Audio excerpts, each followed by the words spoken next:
देखिए, पूरी बहस में हम सब लोग एक राय थे। स्वास्थ्य मंत्री जुड़ गए तो उनसे जो मुझे बात कहनी थी, जो मेरे हृदय में थी, वो मैंने आमने सामने कह दी और वो मान भी गए। ये मंजूर नहीं हो सकता। मेरे पास तस्वीर है, वो मैं दिखा सकता हूं, कैसी दाल है, कैसी रोटी है। ये नहीं चलेगा।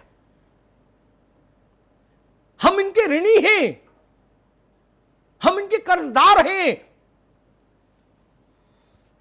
प्राइवेट सेक्टर के चिकित्सकों ने क्या किया, कारण कुछ भी हो, उनने तो अपने पुराने मरीज को भी देखना बंद कर दिया। पंडित भी होता है, पुराने यजमान को भूलता नहीं, उसकी पत्री देख लेता है फोन करे तो। ये तो दुकान ही बंद कर गए, फोन ही नहीं उठाए, मरो। वही सरकारी अस्पताल, वही डॉक्टर जिसको हिंदुस्तान में हर तीसरा आदमी आए बाएं साएं बोलता था, कह रहे सरकारी अस्पताल में तो नरक है। जितने 5 तारा अस्पताल थे, किसी ने गेट नहीं खोला। और डॉक्टर सूर्यकांत हमारे साथ बैठे हैं, बहुत काबिल डॉक्टर हैं, और सबसे खूबसूरत बात यह है उनके साथ कि भारत को समझते हैं। जितने 5 तारा अस्पताल थे, उनमें से 2-4 जिन्होंने, मुंबई में 2-4 अस्पताल थे ऐसे जिनके नाम मुझे याद, जिन्होंने खोले वो 5 दिन में बैठ गए। क्या? केजीएमयू संघर्ष कर रहा है, इलाज कर रहा है, मेरठ मेडिकल कॉलेज कर रहा है, सहारनपुर का कर रहा है, फर्रुखाबाद का जिला अस्पताल इलाज कर रहा है, नोएडा का कर रहा है। ग्रेटर नोएडा वाले हमारे मेरे ख्याल से अब तक 30-35-40 लोगों को ठीक करके भेज दिए। वहां के डायरेक्टर को मैंने एक दिन फोन करके प्रशंसा की, अद्भुत। और उन्होंने भी गर्म पानी वाली थ्योरी की बड़ी वकालत की थी। उन्होंने कहा था ये भी अपने में एक इलाज है भाई साहब। इसलिए अच्छी व्यवस्था होनी चाहिए। और ये जो विषय हम लोग लेकर आए जी, मसला ये नहीं कि लक्षण है या लक्षण विहीन है, ये राम रावण युद्ध है। रावण रथी विरथ रघुवीरा, माया भी है। कभी सोने का हिरण बन जाता है राक्षस, कभी साधु का वेश धर लेता है, कभी जमीन पर लड़ता है, कभी आसमान में लड़ता है। ठीक है, इसी के साथ लड़ना है और जीत भी हासिल करनी है, और इतिहास पर भी नजर रखनी है।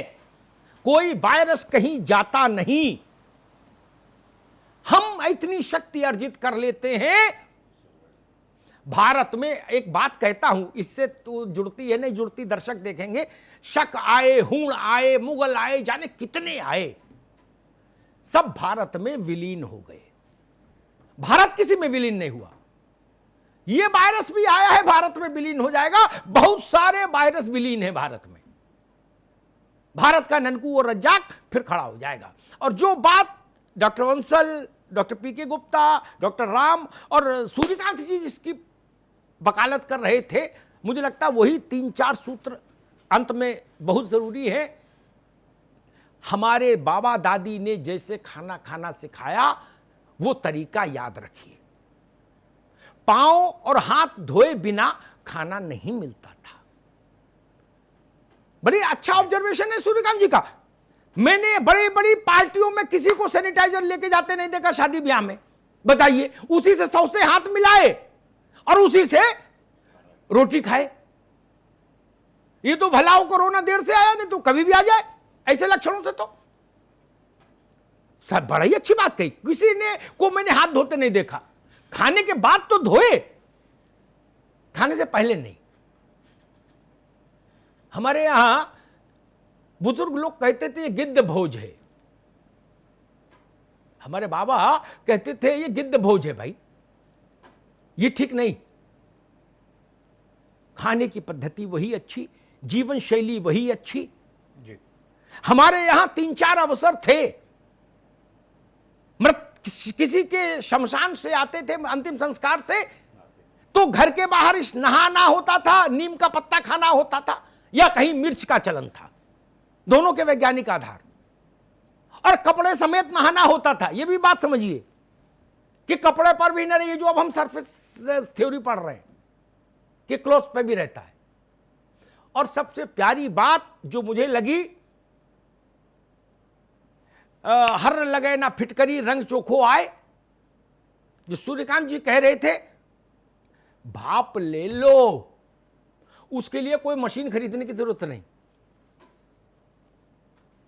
भाप तो ले सकता, उसी पानी को गर्म करो, भाप ले लो, फिर उसी की चाय बना लो, बाद में पी लो, कोई गंदा थोड़ी ना हुआ। क्या समस्या है? अब मस्त डोलो जी। मुझे लगता है भारत को भय से बाहर निकलना होगा। भय से, जब मैं बोलता हूं भय से बाहर निकले, तो मैं ये नहीं कहता असावधान हो जाइए, सावधानियां बरतिए, लेकिन भय से बाहर।